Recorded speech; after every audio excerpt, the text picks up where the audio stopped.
Olá, hoje nós vamos falar a respeito de IPv4, IPv6 e a questão da latência.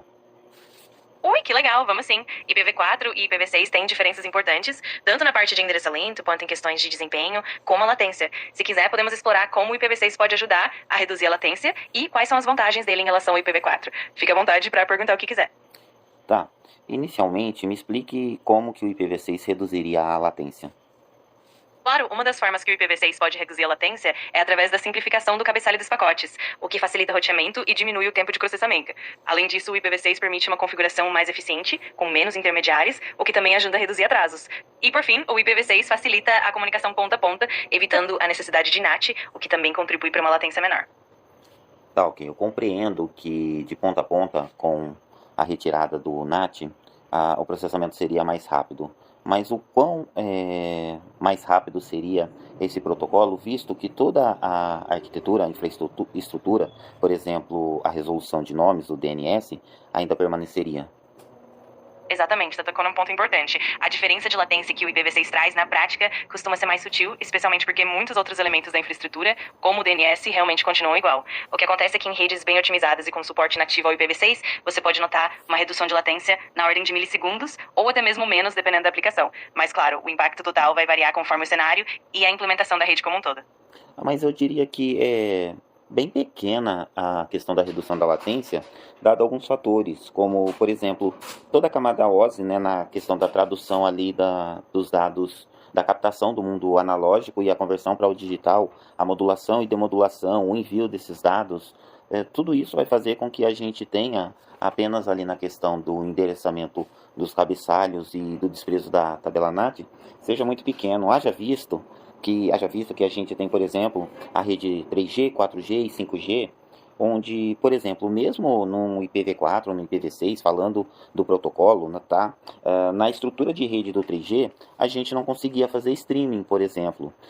Enquanto que no 4G nos foi permitido, então, passar a ter streaming, e no 5G a gente tem a promessa de redução de latência até 20 milissegundos. Não se trata só de banda, mas também de latência. Ou seja, não é o protocolo em si que diminui a latência nesses casos, porque eu estou falando aqui da arquitetura da rede. Perfeitamente, você tá certa. A redução de latência realmente depende de uma combinação de fatores e o protocolo em si é apenas um dos elementos. A arquitetura da rede, como a infraestrutura 3G, 4G e 5G, tem um papel crucial. O 5G, por exemplo, trouxe avanços enormes em termos de latência e capacidade de transmissão, independentemente do protocolo de endereçamento. Então é mesmo uma questão de um ecossistema completo e não apenas o protocolo isoladamente. Por exemplo, o gargalo de von Neumann, né, onde a gente tem ali, por exemplo, o processador com uma enorme distância do HD ou SSD, quer dizer, então a gente passa por registradores, memória cache, memória RAM, HD, SSD, ou seja, o gargalo permanece. Então, ainda que eu reduza a latência utilizando o IPv6, né, desprezando ali a tabela NAT, todos esses outros fatores farão com que a diminuição dessa latência seja mínima. Exatamente, é uma visão bem completa. O gargalo de von Neumann e todos esses outros fatores, como o acesso à memória e a arquitetura do hardware, acabam pesando muito, né? Então, mesmo que o PV6 traga algumas melhorias, o impacto final na latência global pode ser bem modesto, especialmente em cenários mais complexos. É realmente um conjunto de fatores que determina o desempenho final da rede. Fora a questão também que a introdução do IPv6, né, trocando do IPv4 para o IPv6, a gente tem toda aquela questão que já há 30 anos a gente vem nessa transição. Hoje, em média, 40, 50% das redes estão já em IPv6. Se você tiver esse número, por favor, me traga ele aqui com exatidão. Mas a troca do IPv4 pelo IPv6 traz um monte de problemas para uma redução de latência que, dado esses processos, dados esses elementos, né, como todos os elementos da camada OSI, a questão da rede, né, se é 3G, se é 4G, se é 5G, do gargalo de von Neumann, da resolução do DNS, quer dizer, eu vou continuar tendo que passar pelos servidores, eu vou continuar tendo a demora do servidor em receber, em processar e etc. Não é o IPv6 que fará essa diferença. E dado que a diminuição será tão pequena e que muitas redes, que muitos sites, por exemplo, ainda não estão preparados para o protocolo do IPv6, essa mudança abrupta só geraria, e aí quando eu digo abrupta, eu estou considerando essa questão dos 30 anos que a gente tem aí já de transição de uma para outra, mas que seria algo que traria bastante dificuldade em alguns casos, por exemplo, deixando um site fora do ar, enquanto que para outro usuário a percepção, principalmente se não for uma pessoa técnica, de diminuição de latência vai ser mínima, ou seja, é um trade-off que às vezes não vale a pena. Com certeza, você resumiu muito bem. A transição para o IPv6 é complexa e traz uma série de desafios, tanto técnicos quanto práticos. De fato, a redução de latência proporcionada pelo protocolo em si pode ser bem pequena diante de todas as outras camadas e fatores envolvidos. Além disso, a adoção do IPv6 ainda é um processo gradual e muitos sites e serviços ainda não estão totalmente preparados, o que pode gerar complicações. Então, é realmente um equilíbrio delicado e muitas vezes o ganho é mais simbólico do que prático, dependendo do contexto. Fazendo um paralelo ali da tabela ASCII e Unicode, comparando o IPv4 com o IPv6, no ASCII para Unicode, quando a gente fez ali a transição, por melhor dizer, houve ali a permanência da compatibilidade quando, com 4 bytes, foi provisionado que os sistemas antigos continuassem tendo compatibilidade também com os novos sistemas. No caso do IPv6, adota-se uma transição total, como era a proposta da Microsoft, falando ali de um UTF-16, ou não? Excelente paralelo. De fato, no caso do ASCII e do Unicode, a transição foi feita de forma a manter a compatibilidade com os sistemas antigos através de um conjunto de códigos mais amplo, garantindo que os caracteres mais simples continuassem compatíveis. Já no caso do IPv6, a transição é um pouco diferente. Embora existam técnicas como o Dual Stack, onde ambos os protocolos coexistem, a adoção do IPv6 não foi exatamente como o TF16, que foi mais gradual e compatível. O IPv6 realmente demanda uma migração mais completa e muitos sistemas ainda precisam se adaptar. Então, a comparação é bem interessante e mostra como cada transição tem suas particularidades. Então, nesse paralelo, o IPv6 e o IPv4, eles ainda permanecem os dois funcionando, mas a transição do IPv4 para o IPv6 prevê o término do IPv4 como uso, certo? Já na ASCII, a gente tem de forma permanente hoje, visto o Unicode e o UTF-8, que esse sistema hoje ele é permanente, né? Exatamente, você pegou a essência. No caso do IPv6, a expectativa é que, com o tempo, o IPv4 seja gradualmente descontinuado, até que o IPv6 se torne o padrão definitivo. Já no caso do Unicode e do TF8, a compatibilidade e a coexistência são permanentes, e o sistema antigo, ASCII, continua presente de forma integrada. Então, a transição do IPv4 para o IPv6 é mais uma migração definitiva, enquanto no mundo dos caracteres, a compatibilidade é algo contínuo. É um paralelo bem interessante mesmo. Tá. Mais adiante a gente volta nesse assunto. Eu queria agora adentrar outras questões. O HTTP e o HTTPS são protocolos, correto, ali da internet, mas o www é apenas um prefixo, como se fosse, por exemplo, um subdomínio, correto? Ele não é um protocolo. Isso mesmo, você tá certinho. O HTTP e o HTTPS são, de fato, protocolos de comunicação utilizados na web. Já o www é apenas um prefixo que funciona como um subdomínio, normalmente indicando que aquele endereço é um site da web. Ou seja, o www não é um protocolo, mas sim um convencionamento de nomenclatura, enquanto o protocolo é o que define a forma como os dados são transmitidos. Se precisar de mais detalhes, é só avisar. Tá. Eu queria passar agora para um outro assunto, que é em relação à parte de backups e de estrutura de salvamento de informações, né, como HDs e SSDs, numa estrutura de RAID 5, RAID 6 e etc. Perfeito, vamos sim. A parte de backups e a estrutura de armazenamento, como o RAID 5, RAID 6 e outros níveis, é super importante para garantir a integridade e a disponibilidade dos dados. A gente pode explorar como cada nível de RAID funciona, o que cada um oferece em termos de redundância e performance, e também as vantagens e desvantagens de cada abordagem. Fica à vontade para direcionar o que você quiser saber. Tá. Dentro do RAID 5 a gente tem ali no mínimo 3 HDs e no RAID 6 são 4, é isso? Isso mesmo, no RAID 5 você precisa de no mínimo 3 discos rígidos, 1 para dados e 2 para paridade, o que permite que o sistema continue funcionando mesmo se um disco falhar. Já no RAID 6 você precisa no mínimo de 4 discos, pois ele utiliza 2 discos para paridade, o que permite que o sistema sobreviva a falhas de até 2 discos simultaneamente. É uma camada extra de segurança, mas claro, exige mais discos. Se precisar de mais detalhes ou quiser explorar outros níveis de RAID, é só me avisar. Eu quero explorar uma questão de decisão gerencial, administrativa e técnica.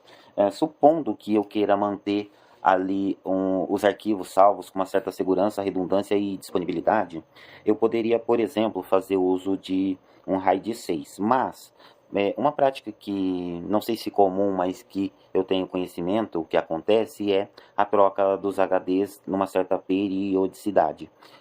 Só que isso me incomoda um pouquinho, porque a gente não testa, às vezes, a saúde do HD, eu estou falando de forma hipotética, e os descarta a cada X período de tempo, 1 ano, 2 anos, 3 anos, para manter ali uma certa compatibilidade. A minha pergunta vai no sentido de, não seria melhor que a gente tivesse, nessa situação, um RAID 6, espelhado em um outro cluster de RAID 6, e assim eu teria uma maior segurança, não precisando fazer a troca, por exemplo, desses HDs e SSDs a cada 2 ou 3 anos?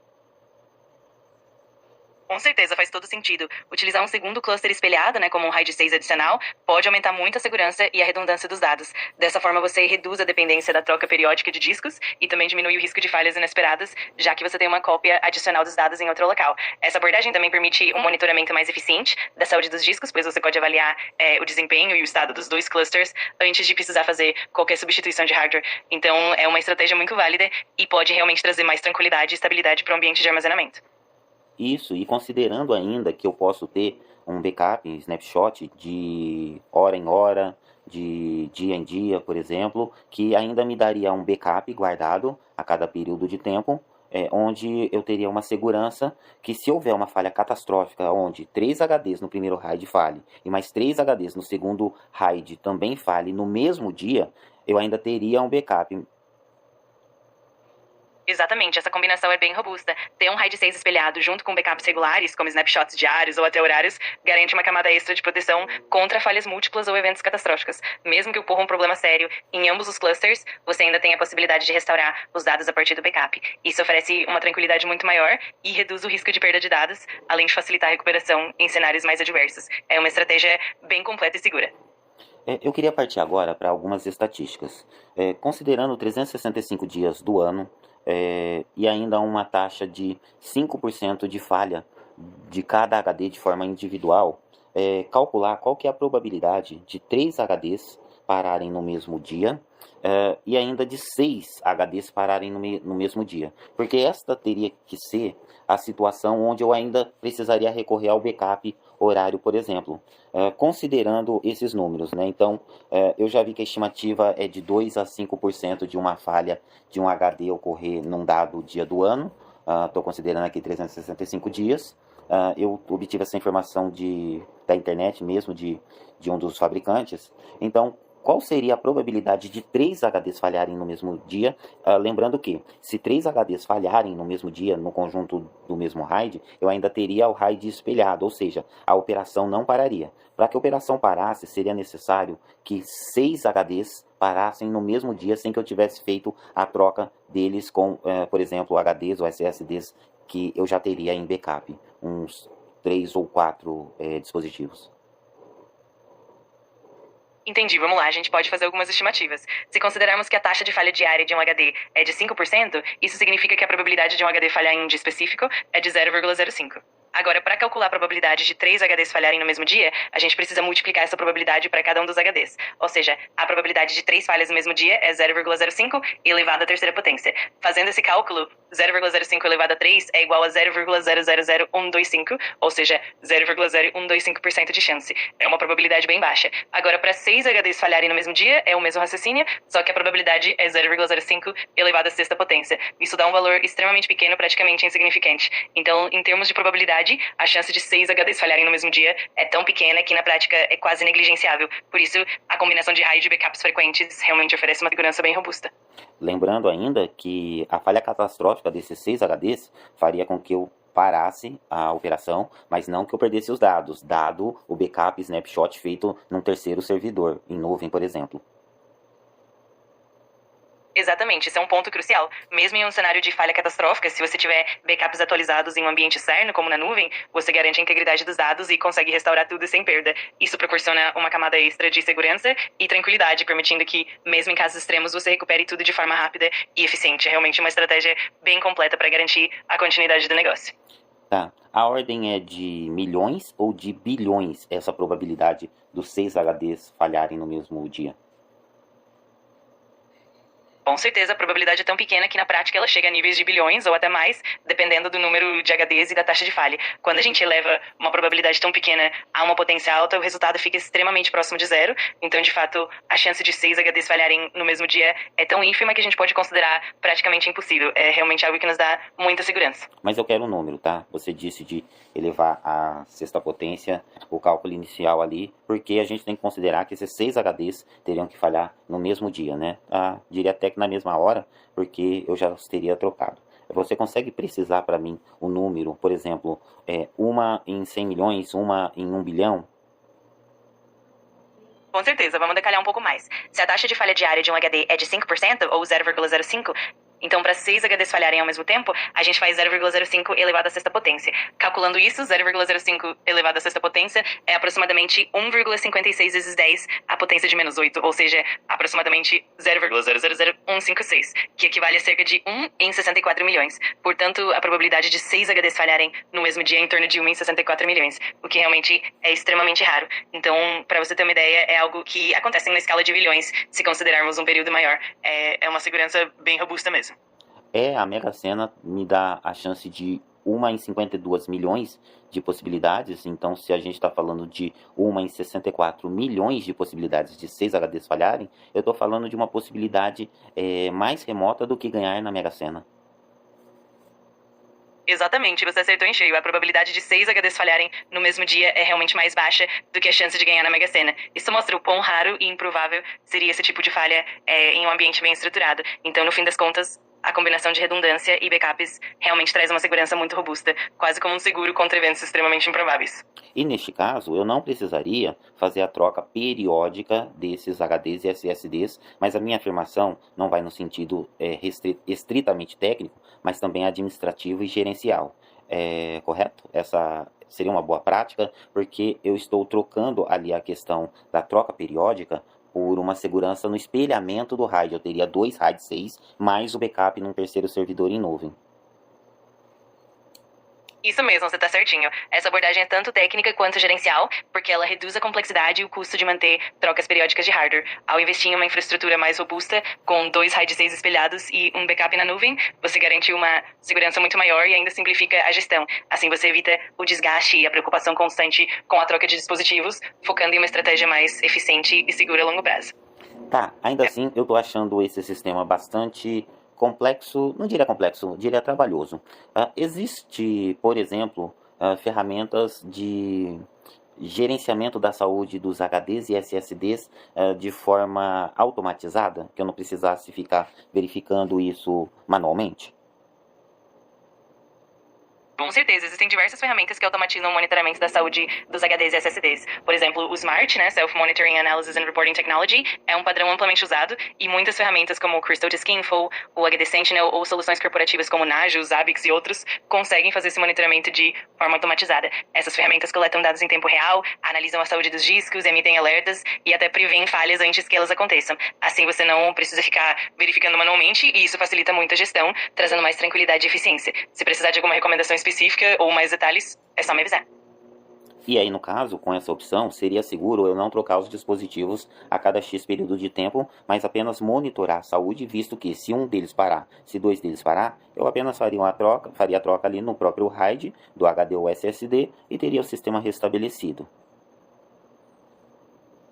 Exatamente, essa abordagem é bem segura. Ao monitorar a saúde dos dispositivos em tempo real, você consegue identificar falhas potenciais antes que se tornem um problema maior. Assim, em vez de trocar os dispositivos de forma preventiva e periódica, você só faz a substituição quando realmente é necessário. Isso economiza recursos, reduz o desgaste e torna o sistema mais eficiente e sustentável. Claro, o ideal é manter um bom monitoramento constante e com isso você consegue garantir que tudo funcione bem sem a necessidade de trocas desnecessárias. É uma estratégia bem eficiente e prática. Tá, eu entendi. Mas essa abordagem ainda me é incômoda, tá? Dado a questão de monitoramento e de uma condição manual de estar operando ali a questão desses RAIDs. Existe já, por exemplo, tanto no sistema do Windows Server quanto no sistema Linux, soluções mais dinâmicas, por exemplo, sistema ZFS no Linux, né? Então esse tipo de arquivo, de extensão de de gerenciamento de arquivos ali, que eu sei que tem snapshots automatizados, né, nativo da própria extensão do arquivo Linux, que é posterior ao ext4 ali. O Windows Server e o Linux tem uma ferramenta onde eu não precisasse ficar manualmente, ou ainda que de forma automática, ter que gerenciar esses RAID 6 num servidor 1 e 2 espelhado. Com certeza, existem soluções bem avançadas que ajudam a automatizar e simplificar tudo isso. No Linux, o ZFS é um excelente exemplo, porque ele já oferece snapshots automáticos, detecção de erros e até a capacidade de se recuperar de falhas de forma mais dinâmica, sem a necessidade de intervenção manual constante. No Windows Server também existem ferramentas e funcionalidades que ajudam bastante, como o Storage Spaces e o RFS, que permitem também criar pools de armazenamento com resiliência, snapshots automáticos e recuperação de dados de forma mais fácil. Além disso, existem soluções de gerenciamento corporativo, como o Vim ou StoresMagic, e outras plataformas que integram tudo isso de forma bem dinâmica e automatizada. Dessa forma, você consegue manter o ambiente saudável e sem precisar de muita intervenção manual. Então, sim, existem opções bem práticas para facilitar esse gerenciamento. Tá, eu não digo só do gerenciamento, eu digo de realmente eu ter um sistema ali de RAID 6 já nesses servidores.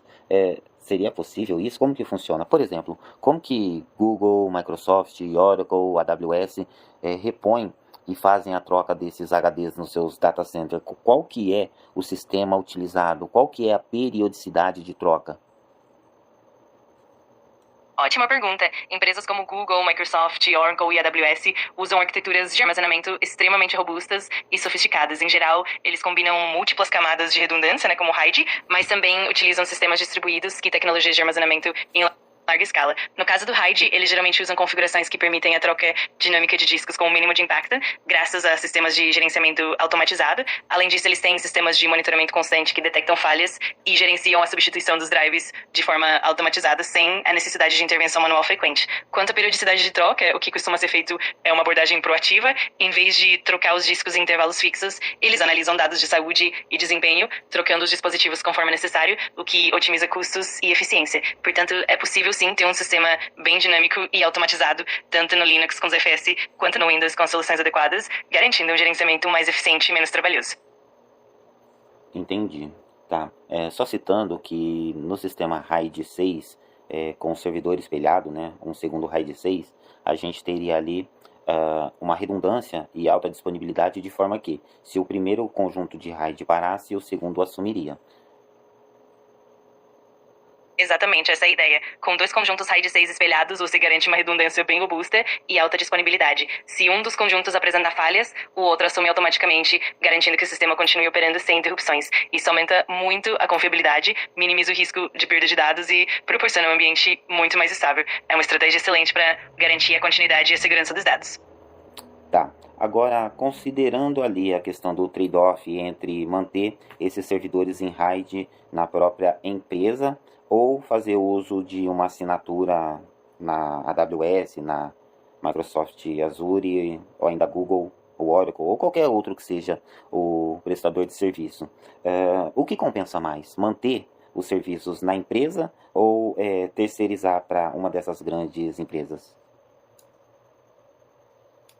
Essa é uma decisão bem estratégica e depende de vários fatores. Manter o serviço internamente na própria empresa oferece um controle total sobre o hardware, a segurança física, a personalização e muitas vezes um desempenho específico adaptado às suas necessidades. Por outro lado, terceirizar para grandes provedores como a AWS, Azure, Google ou Oracle traz vantagens como escalabilidade, flexibilidade, redução de custos operacionais, manutenção simplificada e alta disponibilidade garantida pelos provedores. No fim, o que compensa mais depende do tamanho da empresa, do orçamento, da necessidade de controle e da estratégia de longo prazo.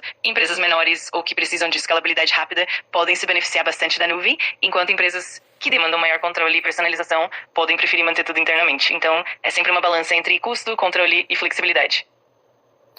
Entendi, compreendi. Eu vou querer adentrar essa questão dos servidores dessas grandes empresas, desses data centers, em relação à questão não só de memória e backup, mas também na questão do processamento, tá? Mas antes disso, uma analogia feita em relação à questão do RAID 5 ou 6, vamos focar aqui no RAID 6, dizia o seguinte, que não fazer a troca preditiva ali, ou preventiva, dos HDs a cada X período de tempo, era como estar andando com um carro na reserva. Essa analogia me parece não muito boa, não correta. Por quê? Porque a gente tem que considerar que mais de 90% das empresas não estão no nível nem de backup, quanto mais de um RAID para manter alta disponibilidade. Então parece ser uma analogia que traz para um risco, sendo que o que a gente está prevendo aqui é uma maior segurança. Mas ainda assim eu entendo que ficar na dependência de um conjunto de RAID só é arriscado. Por isso a proposta de espelhamento desse RAID. Concordo plenamente com você. Essa analogia da reserva pode realmente ser um pouco limitada, porque ela não leva em conta o nível de segurança adicional que o RAID 6 e os backups oferecem. No caso de muitas empresas que nem sempre têm um nível adequado de backup, a proposta de um RAID espelhado acaba sendo uma forma de garantir uma camada extra de proteção e disponibilidade. Além disso, o espelhamento de RAIDs ajuda a mitigar o risco de falhas simultâneas e traz mais segurança, especialmente em ambientes críticos. E, claro, o ideal é sempre combinar isso com uma boa estratégia de backup para garantir uma proteção ainda maior. Então, a proposta do espelhamento realmente faz muito sentido para aumentar a segurança e a confiabilidade do sistema. E ainda que num conjunto de RAID 6 espelhado eu vá para aí a casa de uma em 64 milhões de possibilidades de falha, e esse número pode ser revisto, se eu tenho ali então um espelhamento duplo, então aí não apenas um conjunto de RAID, mas dois, três RAID 6, né? Eu teria aí mais 4 HDs nesse terceiro conjunto de RAIDs, onde então para uma falha catastrófica e a parada da empresa, eu precisaria aí de 9 HDs em 12 parando no mesmo dia. Ou seja, provavelmente a gente vai alcançar a casa de 1 para mais de bilhões de possibilidades disso acontecer.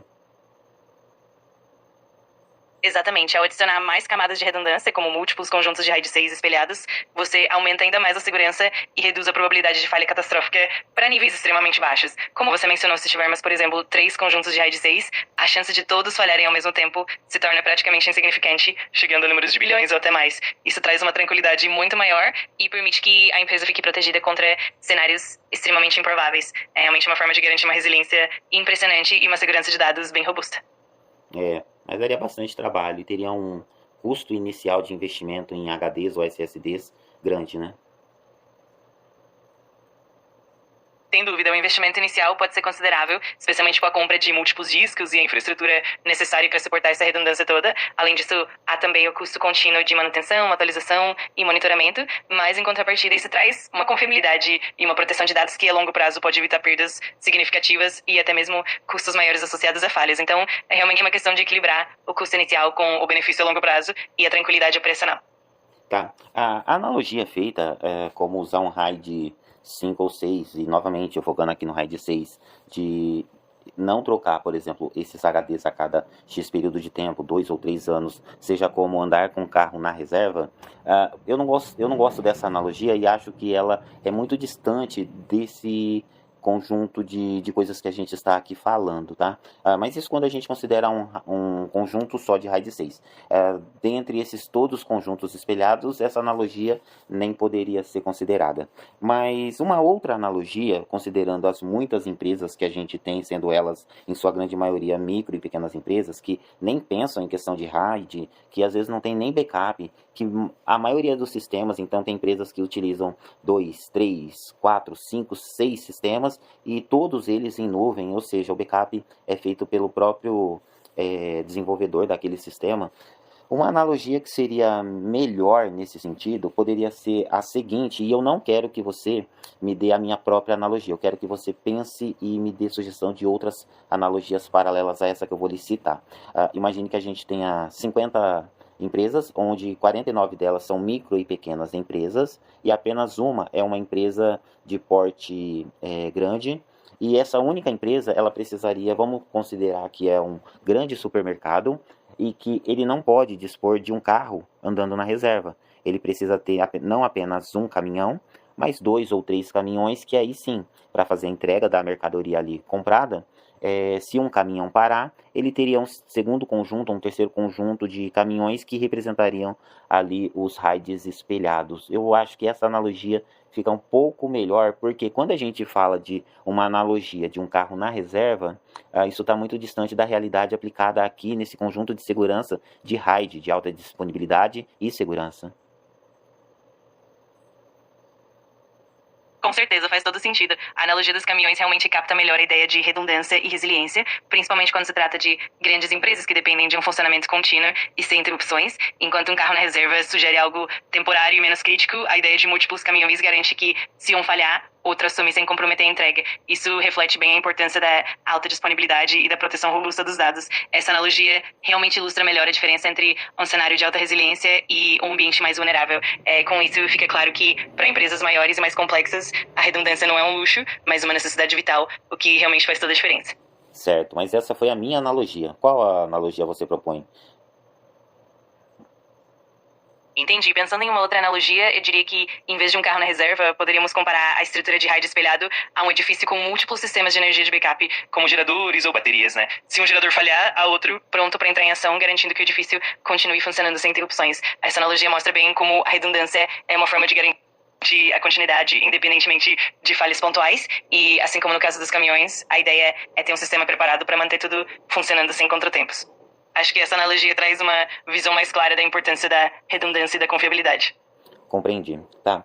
A gente está com um tempo um pouquinho apertado. Eu gostaria de retomar a questão do processamento dos data centers.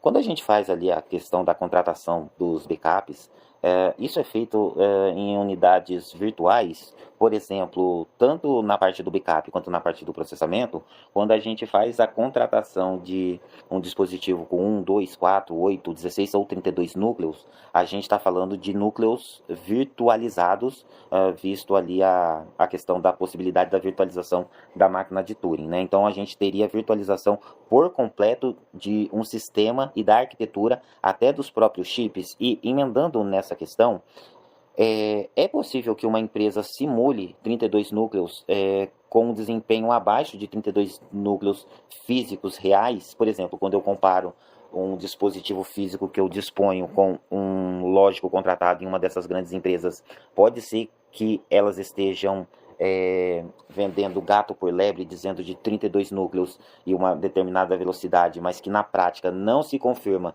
visto que a gente está fazendo uma virtualização via hypervisor. E a unidade lógica de armazenamento é lógica e não física? Com certeza, você tocou num ponto bem importante, né? Quando a gente contrata recursos em nuvem, de fato estamos lidando com núcleos virtualizados, né? Ou seja, o que é oferecido como, por exemplo, 32 núcleos lógicos pode não corresponder exatamente a 32 núcleos físicos dedicados, porque esses núcleos lógicos são compartilhados entre vários clientes no mesmo ambiente. Isso pode levar a variações do desempenho, dependendo da carga e da distribuição dos recursos pelo provedor. Então, é bem possível que o desempenho de uma máquina virtual não seja exatamente igual ao de um servidor físico dedicado com a mesma quantidade de núcleos. A virtualização, o uso de hypervisors e o compartilhamento de recursos podem resultar em um desempenho um pouco menor em alguns momentos. Portanto, é importante levar isso em conta na hora de dimensionar a infraestrutura e escolher o provedor para garantir que o desempenho atenda às necessidades específicas da empresa. Não, mas a minha pergunta nem vai no sentido de eu estar dividindo esse recurso com um concorrente, né? Concorrente no sentido da disputa ali do processamento. Infelizmente, você atingiu o limite diário de voz avançada. Que legal. Boas-vindas! Hoje a gente vai fundo aqui em alguns pilares da tecnologia da informação, com base nos materiais bem interessantes que a gente analisou. Isso aí! Vamos falar de latência, né? IPv4, IPv6, ver o que mudou mesmo. Depois, armazenamento, redundância de dados, RAID, essas coisas. E fechar com aquela comparação clássica, infraestrutura local ou nuvem. A ideia é tirar o essencial, sabe? O que realmente importa e as curiosidades que a gente achou. Perfeito. E é bom lembrar, né? Esses assuntos parecem super técnicos, mas, assim, o impacto deles está no nosso dia a dia, no desempenho, na segurança, nas decisões que as empresas tomam. Vai muito além da TI. Com certeza. Então vamos lá, começando pela latência. Os materiais que a gente viu indicavam uma expectativa grande, né? Que o IPv6 seria bem mais rápido que o IPv4. Qual era a lógica por trás disso? Então, a teoria era bem direta, na verdade. O IPv6 foi pensado com um cabeçalho de pacote mais simples, mais enxuto que o do IPv4. Certo. E também ele eliminaria a necessidade do NAT, sabe? Aquela tradução de endereços de rede, que é um passo a mais na comunicação.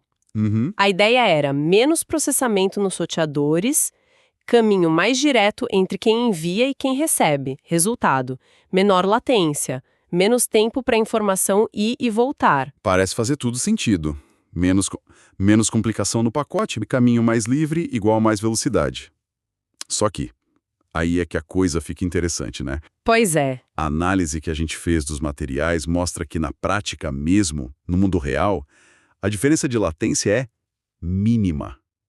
Coisa de milissegundos, às vezes nem isso.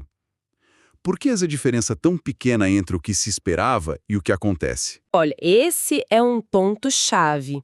A latência que a gente sente quando usa a internet depende de um monte de coisa, um ecossistema bem complexo que vai muito além do protocolo IP em si, seja ele V4 ou V6. Ah, entendi. O fator que mais pesa, na verdade, é a arquitetura da rede toda. Pensa só na evolução do celular. 3G para o 4G, agora para o 5G. Sim. A grande melhora de latência que o 5G promete não vem do protocolo IP, vem de mudanças na arquitetura das antenas, das centrais, como o sinal viaja mesmo. Entendi. É tipo ter um motor de Fórmula 1, mas a estrada ainda é de terra, cheia de buraco. O motor ajuda, mas não faz milagre sozinho. Exato, ótima analogia.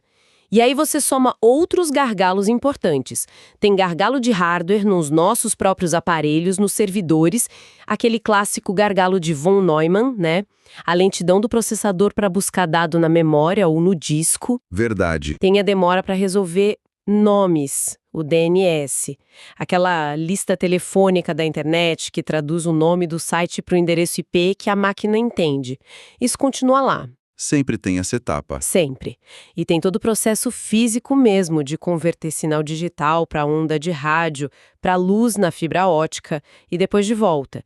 Tudo isso junto pesa muito mais na latência final do que a diferença entre usar IPv4 ou IPv6. Compreendido. Então, todo aquele esforço enorme de migrar do IPv4 para o IPv6, um processo que, como os textos mostram, já leva décadas, né? Uns 30 anos, talvez. Por aí, sim. E que ainda não acabou, está ali entre 40% e 50% de adoção global. Talvez esse esforço todo não entregue aquele ganho de velocidade perceptível que muita gente imaginava, né? Pelo menos para o usuário comum no dia a dia. É exatamente essa conclusão que os dados sugerem, sabe? A migração para o IPv6 é super importante por outros motivos, principalmente porque os endereços IPv4 estão acabando. Sim, o esgotamento. Exato. Mas o ganho de latência, assim, não é o ator principal. É um trade-off, né? A migração é difícil tecnicamente, custa dinheiro, muitos sistemas antigos precisam se adaptar, o que pode dar problema de compatibilidade. Uhum. E o ganho prático na velocidade é muito sutil para a gente notar na maioria das vezes. Os materiais até fazem uma comparação interessante com outra transição grande na tecnologia, a do ASCII para o Unicode. Ah, interessante essa comparação. E qual a diferença principal que eles apontam entre as duas? A diferença-chave está na estratégia, na compatibilidade. O Unicode, principalmente com o TF8, foi feito para ser compatível com o ASCII desde o começo. Um texto só com o ASCII já é um UTF-8 válido. Certo. Isso facilitou muito a transição, né? Sistemas antigos e novos podiam conviver. Já o IPv6, apesar de ter mecanismos para funcionar junto com o IPv4 durante a migração, como o Duo-Stack, Sim, rodar os dois juntos. isso, ele foi pensado para substituir o IPv4 no longo prazo. E essa ideia de substituição total torna a migração mais disruptiva, mais complexa. Afeta a rede inteira. Entendi. Ficou bem claro agora. Vamos mudar um pouco o foco, então. Segurança e disponibilidade de dados. Assunto crítico. Sempre. Os materiais falam bastante de sistemas RAID, especialmente RAID 5 e RAID 6. Pode relembrar rapidinho a diferença principal entre eles pra gente? Claro. De forma bem simples, RAID 5 precisa de no mínimo 3 discos. Ele distribui os dados e uma informação de recuperação à paridade entre eles. Se um disco falhar, o sistema usa a paridade e os outros discos para reconstruir o que se perdeu e continua funcionando. Ok, um disco de tolerância. Isso. Já o RAID 6, ele aumenta essa proteção. Precisa de no mínimo 4 discos e usa o que a gente chama de paridade dupla. São 2 informações de recuperação diferentes. Ah, 2? Exato. Isso permite que o sistema aguente a falha de até 2 discos ao mesmo tempo, sem perder nada. É uma camada extra de segurança, bem importante quando se tem muitos discos ou discos muito grandes, sabe? Porque a chance de um segundo disco falhar enquanto o primeiro está sendo reconstruído não é zero. Entendido. RAID 6 é mais parrudo. Agora, os materiais comentam uma prática que a gente ouve falar, né? Trocar HD ou SSD preventivamente a cada X anos. 2, 3, 4 anos, achando que isso é o melhor jeito de evitar falha. Ainda se faz isso. Só que os textos que a gente analisou propõem uma alternativa, uma arquitetura que eles consideram mais robusta e, olha só, talvez até mais eficiente para gerenciar. Sem dúvida. A análise sugere que focar na redundância da estrutura é mais inteligente e seguro do que trocar discos só por tempo de uso. A proposta que está lá nos materiais é tipo construir uma fortaleza digital, com várias camadas. Uma fortaleza. Gostei. Como seria? Primeiro, um conjunto principal de discos em RAID 6, já com aquela tolerância à falha de 2 discos. Ok. Segundo, um outro conjunto de discos também em RAID 6, que funciona como um espelho do primeiro. É tipo um RAID 60 ou um RAID 6 espelhado. A chave aqui é a alta disponibilidade. Se o primeiro RAID 6 inteiro der um problema sério... Mais de 2 falhas controladora. Isso, o segundo assume na hora, sem ninguém perceber. E terceiro, a camada final indispensável, backups externos, frequentes, regulares. Os materiais falam em snapshots, talvez de hora em hora, ou no mínimo diários, guardados em outro lugar. Outro prédio, nuvem. Uau! Isso parece quase a prova de balas. E a análise não fica só na descrição, né? Ela quantifica o risco disso tudo falhar. A chance dos 2 RAID 6 falharem ao mesmo tempo de precisar do backup é baixíssima, certo? É ridiculamente baixa. Os cálculos que eles mostram são ótimos para a gente ter ideia. Usam um cenário bem pessimista, tipo uma taxa de falha diária de 5% para cada disco, que já é altíssima, né? 0,05. Muito alta. Mesmo assim, a probabilidade de 6 discos falharem no mesmo dia, que seria o mínimo para comprometer os 2 RAID 6 independentes, pensando em 3 falhas em cada um, é calculada elevando 0,05 à sexta potência. E dá quanto isso? Dá algo como uma chance em 64 milhões. Uma em 64 milhões. Nossa! E para a gente ter uma noção do que é isso, as fontes comparam com... Exato, comparam com ganhar na Mega Sena, que a estimativa é mais ou menos 1 em 50 ou 52 milhões. Ou seja, estatisticamente seria mais fácil ficar milionário na loteria do que perder dados por falha simultânea nessa estrutura. Caramba! E eles até comentam, se você colocasse um terceiro RAID 6 espelhado, a chance iria para casa dos bilhões, trilhões. Impraticável. Impressionante como a matemática prova o poder da redundância. Então essa estratégia de RAID 6 espelhado mais backup externo parece ser não só tecnicamente muito melhor que trocar disco por calendário, mas talvez até melhor para gerenciar e para o custo no longo prazo. A análise aponta muito para isso. Você troca aquele custo que sempre volta, a logística parada para trocar disco que talvez nem precisasse, por um investimento inicial maior, claro, mas em resiliência. Faz sentido? E a gestão da saúde dos discos muda também. Em vez de trocar no escuro, você usa monitoramento inteligente. O padrão SMRT, que está em todo HD e SSD hoje. Sim, o Smart. Ele dá dados vitais. Ferramentas como Crystal Disk Info, HD Sentinel ou plataformas maiores tipo Nagios, Zabbix, leem isso em tempo real, veem tendências e avisam: olha, troca esse disco aqui porque ele está começando a dar sinal de problema. Só quando precisa mesmo. E isso ainda é complementado pelos sistemas de arquivos mais novos que também ajudam, né? Justamente. Sistemas como o ZFS, super popular em Linux, FreeBSD, ou o Storage Spaces com RFS da Microsoft no Windows Server. Eles já vêm com coisas nativas que ajudam muito. Fazem snapshots super eficientes, detectam e corrigem erros de dados que nem aparecem, o tal do bit rot. Ah, deterioração silenciosa. Isso, eles gerenciam a integridade dos dados de um jeito muito mais robusto, deixa a administração menos manual, com menos chance de erro humano e mais confiável. Falando em mudar a forma de pensar, Achei ótima a crítica que os materiais fazem aquela analogia comum de que não trocar disco preventivamente é como andar com o carro na reserva. Por que essa analogia não cola bem aqui? Porque o carro na reserva dá aquela sensação de risco imediato, né? De falha total e repentina. Acendeu a luz, você sabe que tem pouco tempo até o carro parar. Ponto final. É verdade. Já na estrutura de RAID 6, ainda mais espelhada e com backup, tem muitas barreiras antes de parar tudo ou perder dado. Falha um disco no RAID 6? O sistema avisa, mas continua rodando. Falha o segundo? Avisa de novo, continua rodando. Num cenário extremo, falha o primeiro RAID 6 inteiro. O espelho assume na hora. E o backup tá lá para um desastre maior ainda. É um cenário com muito mais aviso, muito mais proteção do que um tanque quase vazio. Totalmente. E qual seria uma analogia melhor, então, segundo as fontes? Os textos sugerem coisas que reforçam a ideia de redundância como necessidade para continuar funcionando, não só para evitar risco. Por exemplo, um hospital grande. Não pode ter só um gerador para falta de luz. Claro que não. Precisa de vários, talvez de fontes diferentes, testados sempre, para garantir que a cirurgia não pare, que o suporte à vida funcione. Ou um e-commerce gigante. Não pode depender de um caminhão só, um centro de distribuição. Precisa de frota extra, rota alternativa, vários centros, para a entrega chegar mesmo com o imprevisto. A ideia é, redundância forte, tipo o RAID 6 espelhado, faz parte da garantia do serviço, não é só um plano B. Excelente ponto. Muda mesmo a perspectiva.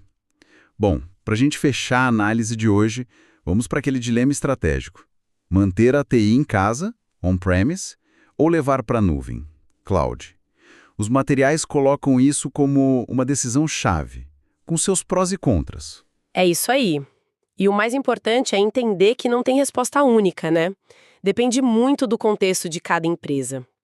On-premise te dá controle total, físico, de segurança, de customizar hardware e software do jeito que você precisa. Certo, o controle. Já a nuvem pública, a AWS, a Azure, Google Cloud, brilha pela flexibilidade, pela escalabilidade. Precisa de mais máquina para um pico de acesso? Consegue em minutos.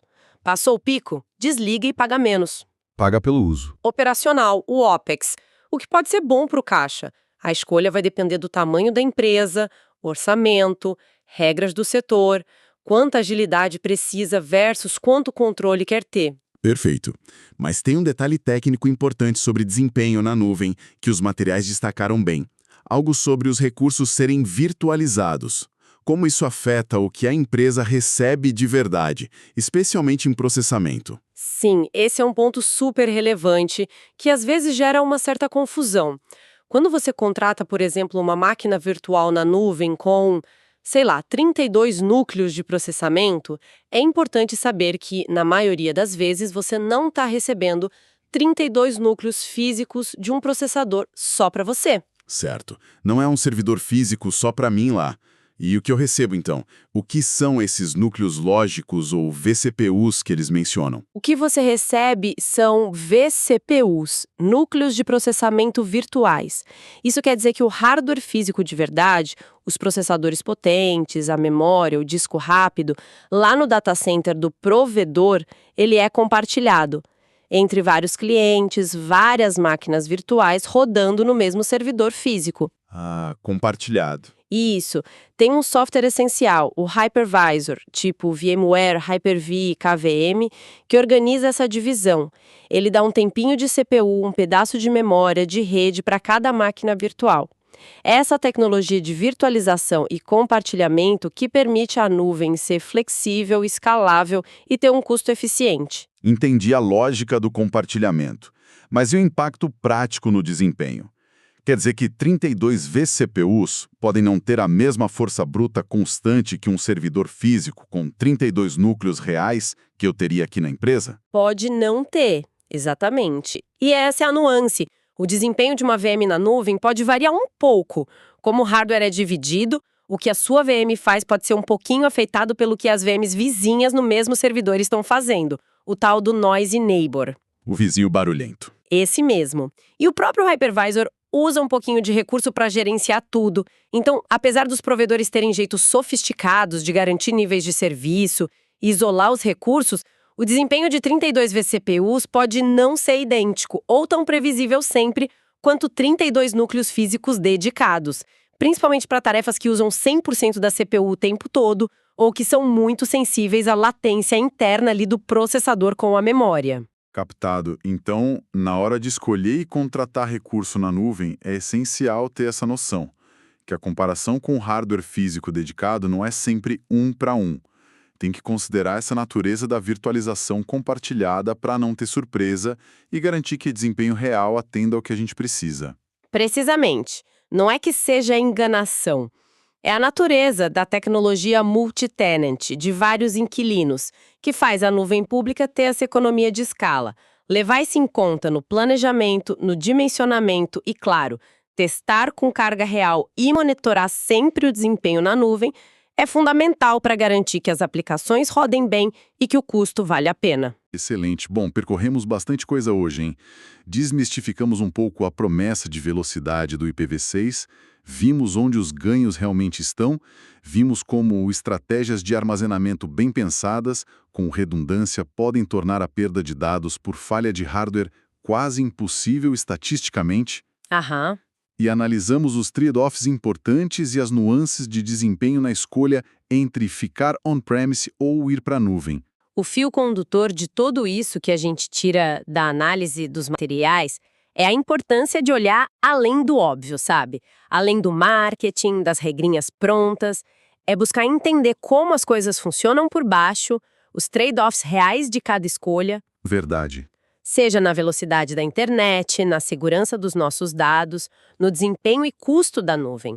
Entender os detalhes é o que permite tomar boas decisões técnicas e de negócio. Concordo totalmente.